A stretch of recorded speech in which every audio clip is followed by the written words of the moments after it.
जय हिंद दोस्तों, कैसे हैं आप सब? आशा करता हूँ सब अच्छे हैं। सबकी तैयारी कैसी चल रही है? बढ़िया चल रही है, बढ़िया चलनी चाहिए। आज हम पढ़ रहे हैं subject ancient history. Ancient history में जो आज हम पढ़ेंगे वो किसके बारे में पढ़ेंगे? आज जो हम पढ़ेंगे वो पढ़ेंगे वैदिक लिटरेचर के बारे में हम पढ़ेंगे। ठीक है, इसके बारे में पढ़ेंगे, वैदिक लिटरेचर के बारे में हम पढ़ेंगे। वैदिक लिटरेचर का क्या मतलब हुआ, क्या नहीं समझते हैं आसान सी भाषा में? समझिए बात को। हमने सबसे पहले किसके बारे में पढ़ा? वैदिक पीरियड के बारे में पढ़ा। वैदिक पीरियड को हमने दो भागों में डिवाइड करा। पहले ऋग्वैदिक काल, उसके बाद लेटर वैदिक काल। ठीक है, इन दो भागों में डिवाइड किया। तो इस समय जो भी साहित्य या जो भी लिटरेचर लिखा गया, जो भी हमें बुक्स वगैरह मिलती हैं इस समय, जैसे वेद, उपनिषद, ब्राह्मण, आरण्यक, इस तरह की चीजें, उसको ही क्या कहा गया? वैदिक लिटरेचर। यहाँ से सवाल पूछे जाते हैं जिनके बारे में हमें पता होना चाहिए। जैसे आपसे अगर पूछा जाए कि ये बताइए कि गायत्री मंत्र कहाँ से लिया गया है, सत्यमेव जयते कहाँ से लिया गया है, तो आपको अभी नहीं पता होगा, लेकिन एग्जाम में उसको तो पता है, तो भाई वो तो पूछेगा, उसका तो काम ही यही है। तो जब वो पूछेगा हमें नहीं पता, तो ये गलती हमारी है कि हमें नहीं पता। भाई उसको काम है पूछने का, वो तो पूछ रहा है, यहाँ से सवाल आ रहे हैं, तो जरूरी है कि हम इस बात को पढ़ें ताकि एग्जाम में यहाँ से अगर सवाल आए तो वो गलत ना हो। ठीक है, कोई दिक्कत है यहाँ तक? नहीं, तो शुरू करते हैं। तो सबसे पहले हम शुरू करते हैं वैदिक साहित्य, इसके स्केल के बारे में। स्केल के बारे में मतलब कि अगर हम देखें कि वैदिक साहित्य में, वैदिक लिटरेचर में सबसे एंड में क्या हुआ? उपनिषद। सबसे शुरू में किसकी चर्चा मिलती है? वेद। ठीक है, सीक्वेंस के हिसाब से जैसे हम देखते हैं ना कि सबसे पहले काम ये हुआ, फिर इसके बाद काम, जैसे ए है, ए के बाद क्या आता है? वी, फिर क्या आता है? सी, फिर क्या आता है? डी, सबसे एंड में क्या आता है? जेड।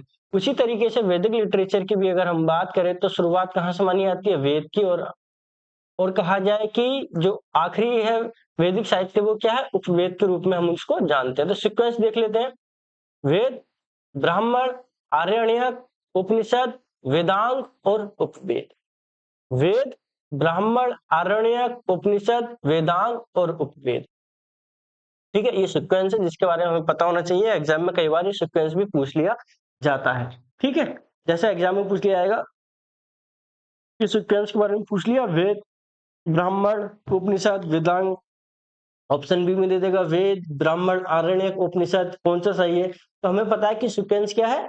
वेद, सबसे पहले उत्पत्ति किसकी हुई? सबसे पहला ओरिजिन किसका हुआ? वेद का, फिर ब्राह्मण का, फिर आरण्यक का, फिर उपनिषद, फिर वेदांग और सबसे अंत में उपवेद। ठीक है, तो ये सीक्वेंस था जिसके बारे में हमें पता होना चाहिए। ठीक है, तो इसको याद करना, वेद, ब्राह्मण, आरण्यक, उपनिषद, वेदांग, उपवेद। ठीक है, तो वेदों के बारे में सबसे पहले समझते हैं। तो शुरुआत में वेदों को सुनकर याद रखा जाता था। ठीक है, शुरू में कुछ ऐसा नहीं था कि एक बुक की तरह उनको लिख दिया और याद नहीं, ऐसे नहीं। तो उनको शुरुआत में कैसे सुनकर याद रखा जाता था, इस वजह से इन्हें क्या कहा गया? श्रुति कहा गया। ठीक है, श्रुति कहा गया। श्रुति, वेदों को किस नाम से जाना जाता है? श्रुति। वेदों को क्या कहा गया? श्रुति। क्यों कहा गया? क्योंकि इनको स्टार्टिंग में सुनकर याद रखा जाता था। ठीक है, सुनकर याद रखा जाता था। कोई दिक्कत यहाँ तक? नहीं। तो अगर हम देखें वेद जो है उनको श्रुति क्यों कहा गया? क्योंकि उनको शुरुआत में सुनकर याद रखा जाता था। अगर हम देखें वेद शब्द जो है, जो उसका उत्पत्ति है, जो वेद शब्द कहाँ से आया? वो संस्कृत भाषा के विद शब्द से आया, जिसका अर्थ होता है ज्ञान, नॉलेज। ठीक है, जो वेद वर्ड है वो संस्कृत लैंग्वेज के विद वर्ड से निकला है, जिसका मीनिंग होता है नॉलेज, या हिंदी में बोलोगे ज्ञान। ठीक है, और ऐसा कहा जाता है कि जो वेद है इसकी उत्पत्ति किसी इंसान ने नहीं करी, किसी इंसान ने इनकी उत्पत्ति नहीं करी, इस वजह से इनको क्या कहा गया? अपौरुषेय कहा गया। अपौरुषेय कहा गया। अपौरुषेय कहा गया। ठीक है, क्यों कहा जाता है कि इनकी उत्पत्ति किसी मनुष्य ने नहीं करी, इस वजह से इसको क्या कहा गया? अपौरुषेय कहा गया। ठीक है? और इनके संकलन का जो श्रेय दिया जाता है, कंपाइलेशन, क्रेडिट फॉर कंपाइलेशन, जो इनके संकलन का श्रेय दिया जाता है वो किसको दिया जाता है? वेद व्यास, ऋषि वेद व्यास को दिया जाता है। एग्जाम में अगर पूछा जाए कि वेदों के संकलन का श्रेय निम्नलिखित में से किसे दिया जाता है, तो किसे दिया जाता है? वेद व्यास को दिया जाता है। वेदों के संकलन का श्रेय या credit for compilation of Vedas किसको जाता है? वेद व्यास को जाता है। ठीक है। तो हमारे 4 वेद हैं, 4 वेद हैं, ऋग्वेद, सामवेद, अथर्ववेद, यजुर्वेद, ये वेद हैं जिनके बारे में हमें पता होना चाहिए। ठीक है, तो ऋग्वेद के बारे में तो हम पढ़ते हैं। ऋग्वेद जिसकी रचना कब हुई? 1500 बीसी में हुई, 1500 बीसी में इसकी रचना हुई। ठीक है, जो ऋग्वेद है वो ऋग धातु मतलब संस्कृत वर्ड है जिसमें एक वर्ड मिलता है ऋग, वहां से इस वर्ड की उत्पत्ति हुई है जिसका अर्थ क्या होता है? ऋचा या मंत्र, ऋचा या मंत्र।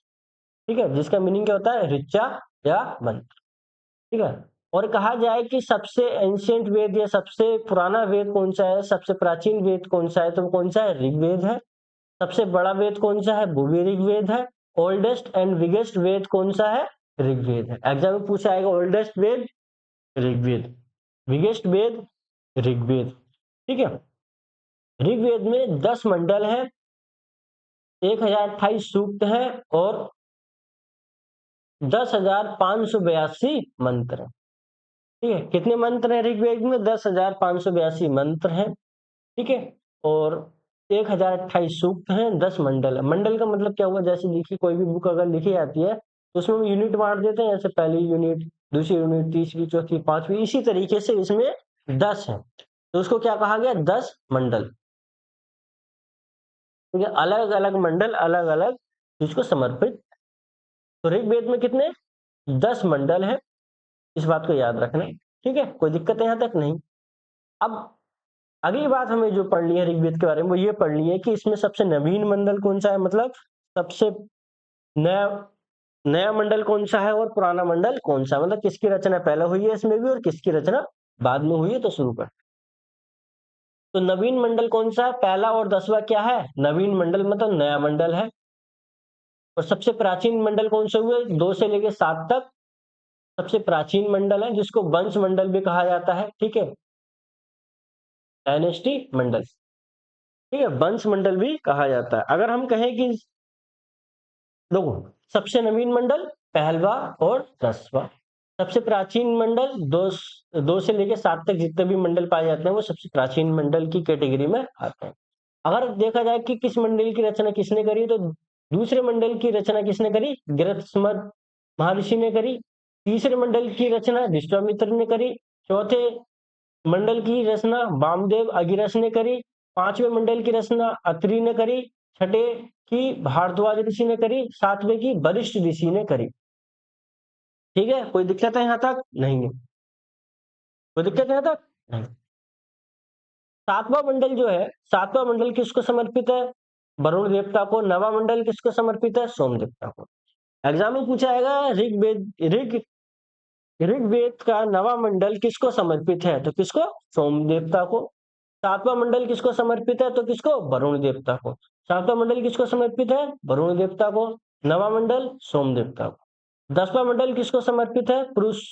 10वां मंडल में हमें किस चीज की चर्चा मिलती है? पुरुष सूक्त की चर्चा मिलती है, ब्रह्म शरीर की चर्चा मिलती है। ठीक है, 10वें मंडल में हमें किसकी चर्चा मिलती है? पुरुष सूक्त की चर्चा मिलती है, ब्रह्म शरीर की चर्चा मिलती है, जिसमें बताया गया है कि सिर से ब्राह्मण, भुजाओं से क्षत्रिय, जांग से वैश्य और पैरों से शूद्र की उत्पत्ति हुई।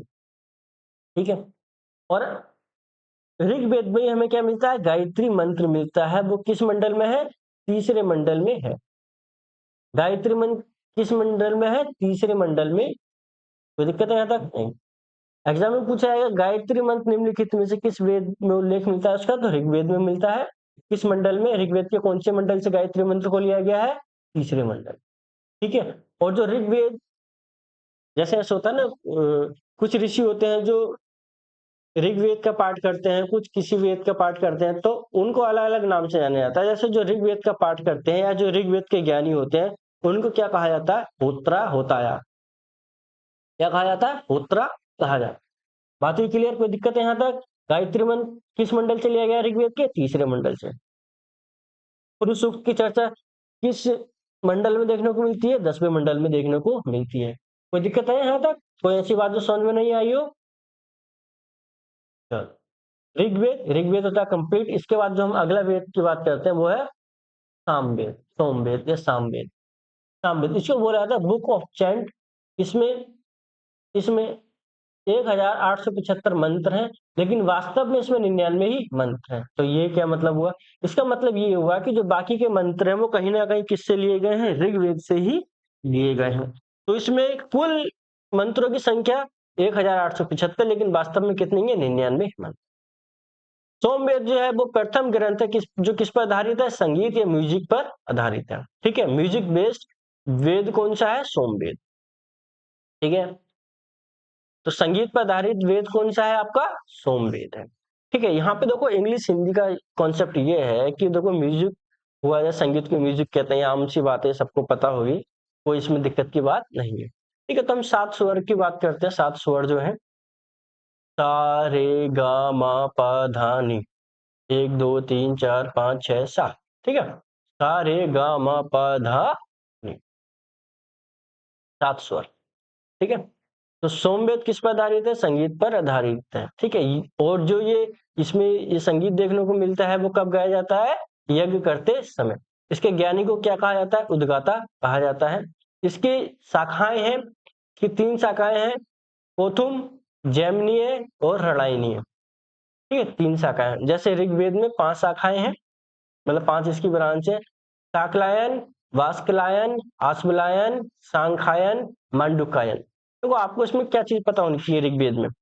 ऋग्वेद में आपको क्या-क्या पता होना चाहिए? पहली बात ये पता होनी चाहिए, दूसरी बात ये पता होनी चाहिए, ठीक है? जिसके ऊपर टिक मार दिया गया उसके बारे में तो आपको पता ही होना चाहिए, ये पता होना चाहिए और इतना तो पता होना चाहिए एग्जाम में यहाँ से ही पूछा जाए, ठीक है? और इसमें आपको ये पता होना चाहिए कि किस पर आधारित है? संगीत पर आधारित। ठीक? कोई दिक्कत है यहाँ तक? अगला वेद है यजुर्वेद। यजुर्वेद में किसकी चर्चा मिलती है? कर्मकांड की बुक ऑफ सैक्रिफाइस प्रेयर। ठीक है, कर्मकांड की चर्चा मिलती है, इसमें 1990 मंत्र है। इसके ज्ञानी को क्या कहा गया? अघर्यु कहा गया। इसकी 2 शाखाएं देखने को हमें मिलती हैं, कृष्ण यजुर्वेद और शुक्ल यजुर्वेद।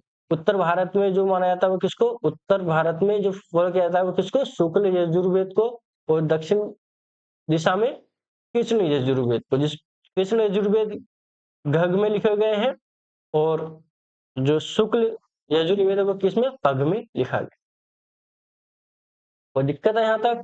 नहीं। ठीक है, इसमें किसकी चर्चा मिलती है? हमें कर्मकांड की चर्चा मिलती है, सैक्रिफाइस की। कोई दिक्कत यहाँ तक? नहीं।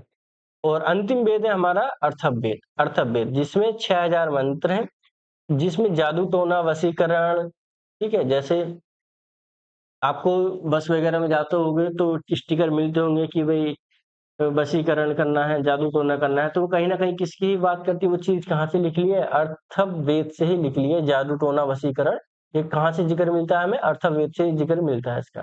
ठीक है, इसके ज्ञानी को क्या कहा जाता है? ब्रह्मा कहा जाता है। इसकी शाखा 2 शाखाओं के रूप में जाना जाता है, शौनक और पिप्पलाद। शौनक शौनक जो है जिसमें किसका जिक्र मिलता है? जादू टोना। जो पिप्पलाद है उसमें जिक्र मिलता है किसका? चिकित्सा का जिक्र मिलता है, अर्थववेद। ठीक है, तो हर एक वेद का एक-एक उपवेद भी है। तो हर एक वेद का एक-एक उपवेद भी है, प्रत्येक वेद का एक-एक उपवेद है। अब बात करते हैं किसकी? उपवेद की बात करते हैं। तो एक वेद, उसका उपवेद और उसका जो विज्ञानी मतलब जो भी अ, उसको करता है, उसके किस नाम से आना है? जैसे ऋग्वेद, ऋग्वेद के उपवेद को किस नाम से जाना जाता है? आयुर्वेद। ठीक है, आयुर्वेद में किसकी चर्चा मिलती है? मेडिसिन की चर्चा मिलती है। ऋग्वेद का उपवेद कौन सा है? आयुर्वेद, जिसमें मेडिसिन की चर्चा मिलती है। उसी तरीके से सामवेद, सामवेद जिसका उपवेद क्या है? गंधर्व वेद। गंधर्व वेद जिसमें किसकी चर्चा मिलती है? म्यूजिक की चर्चा मिलती है, संगीत की चर्चा मिलती है। उसी तरीके से यजुर्वेद जिसका उपवेद कौन सा है? धनुर्वेद। धनुर्वेद। अर्थववेद जिसका उपवेद कौन सा है? शिल्प वेद। शिल्प वेद। तो दिक्कत है यहाँ तक? ऋग्वेद का उपवेद आयुर्वेद, सामवेद का उपवेद गंधर्व वेद, यजुर्वेद का उपवेद धनुर्वेद, अर्थववेद का उपवेद शिल्प वेद। ठीक है, तो दिक्कत यहाँ तक? नहीं। तो जो आयुर्वेद है इसके ज्ञानी को क्या कहा जाता है? प्रजापति। जो गंधर्व वेद है इसके ज्ञानी को क्या कहा जाता है? नारद। और जो धनुर्वेद है इसके ज्ञानी को क्या कहा जाता है? विश्वामित्र। जो शिल्प वेद है इसके ज्ञानी को क्या कहा जाता है? विश्वकर्मा। ठीक है, ये म्यूजिक पे था। तो ये किस पे? आर्चरी पे। आर्चरी, आर्चरी क्या होता है? जो धनुष बाण जो होते हैं उस पे। और ये अर्थवेद किस पे डिपेंड, किसके ऊपर था? क्राफ्ट, जो फैक्ट्रियाँ वगैरह या जहाज वगैरह, इस तरह की बिल्डिंग वगैरह, उस पर। ठीक है, इसलिए आपने देखा होगा कि जितने फैक्ट्री वाले होते हैं, ये सब होते हैं, यहाँ पे पूजा की जाती है किसकी? विश्वकर्मा की पूजा। बात है क्लियर? कोई दिक्कत है यहाँ तक? नहीं। ठीक है, अब जो वेद है, वेदों के उपवेद है, अब इन वेदों को समझने के लिए ही रचना हुई किसकी? ब्राह्मण की। ठीक है, ब्राह्मण का मतलब हुआ बुक, ब्राह्मण। तो हर एक वेद के हमें ब्राह्मण देखने को मिलते हैं। जैसे ऋग्वेद के ब्राह्मण को क्या कहते हैं? सामवेद, यजुर्वेद, अथर्ववेद।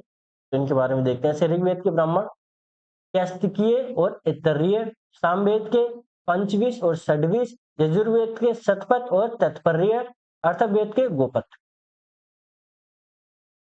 एग्जाम में पूछा आएगा गोपथ निम्नलिखित में से किसका ब्राह्मण? तो किसका? अथर्ववेद का। ऐतरेय निम्नलिखित में से किसका ब्राह्मण है? ऋग्वेद का। षड्विश पंचविश किसका ब्राह्मण है? सोमवेद का।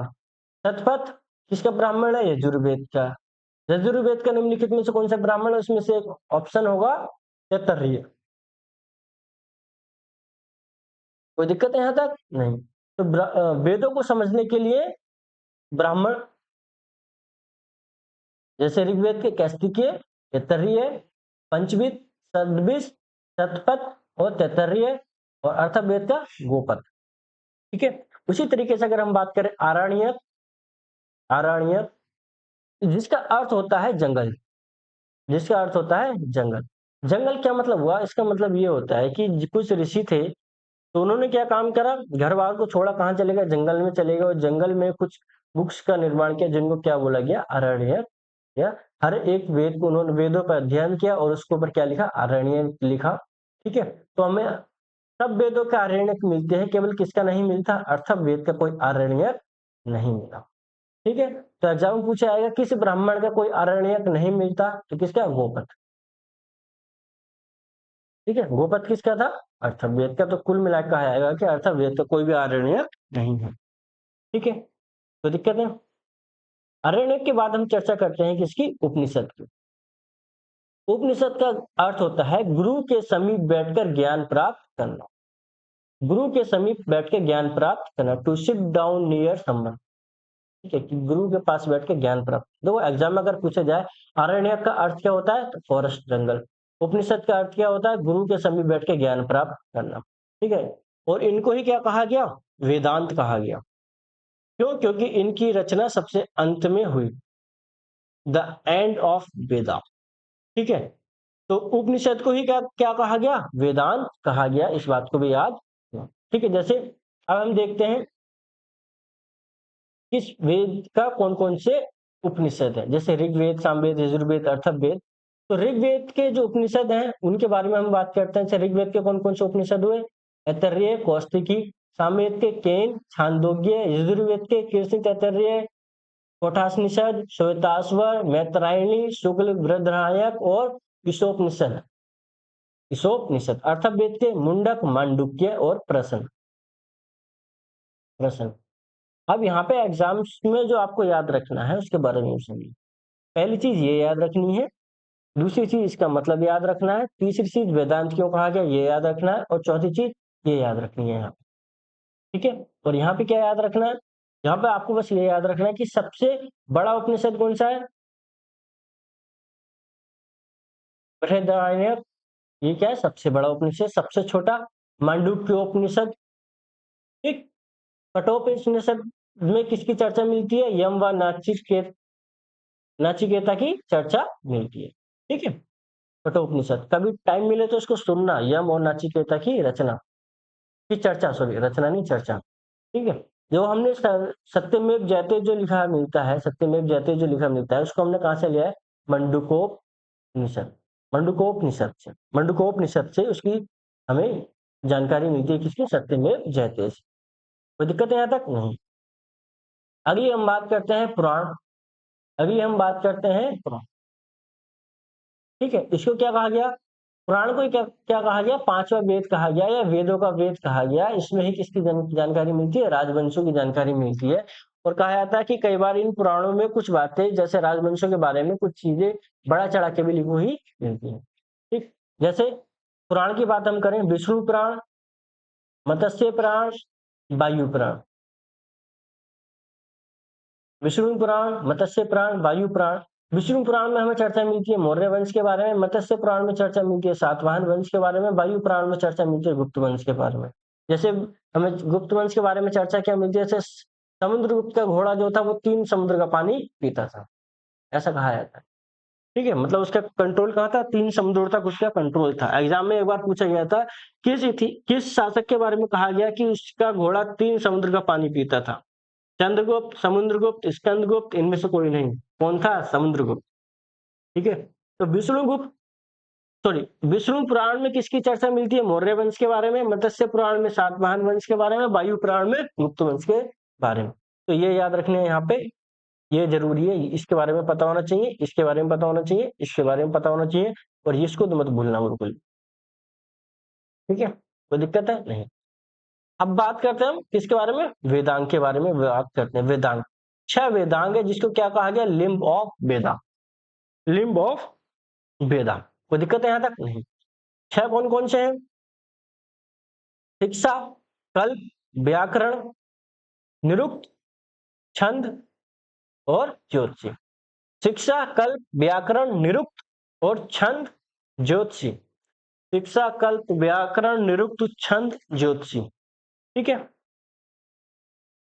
ठीक है। जैसे शिक्षा, शिक्षा, शिक्षा, इसकी तुलना किससे करी? इसमें किस चीज की क्रिया होती है? उच्चारण। तो इसकी तुलना किससे करी गई? नाक से। अगला है कल्प, जिसमें किसकी चर्चा मिलती है? रिचुअल की, मतलब जो भी कर्म कांड है, तो उसकी तुलना किससे करी गई? हाथ से। अगला वेदांग है व्याकरण। व्याकरण मतलब ग्रामर, भाषा, जिसकी तुलना किससे करी गई? मुख से करी गई। अगला है निरुक्त। निरुक्त मतलब किसी भी चीज की व्याख्या करना, तो इसकी चर्चा किससे करी गई? कान से करी गई। अगला है छंद। छंद, छंद की तुलना किससे करी गई? पैर से करी गई। ज्योतिषी, जो क्या दिखाता है? भविष्य, जिसकी तुलना किससे करी गई? आंख से करी गई। ठीक है, तो कितने हैं वेदांत? बस संख्या याद रखना, 6। ठीक है, कौन कौन से ये भी याद रखना, शिक्षा, कल्प, व्याकरण, निरुक्त, छंद, ज्योतिषी। ठीक है, और बाद में हम देखते हैं पुरुषार्थ के बारे में। पुरुषार्थ के बारे में, पुरुषार्थ में हम 4 चीजों पे महत्व दिया गया: धर्म, अर्थ, काम, मोक्ष। धर्म, कर्म, अर्थ, सॉरी, धर्म, काम, अर्थ, मोक्ष। ठीक है, इस तरीके की बात है जिसके बारे में आपको पता होना चाहिए। ठीक है, तो आज की क्लास रखते हैं यहीं। आशा करता हूँ सब चीजें आपको समझ में आई होंगी। किसी कोई डाउट हो तो वो पूछना। ठीक है।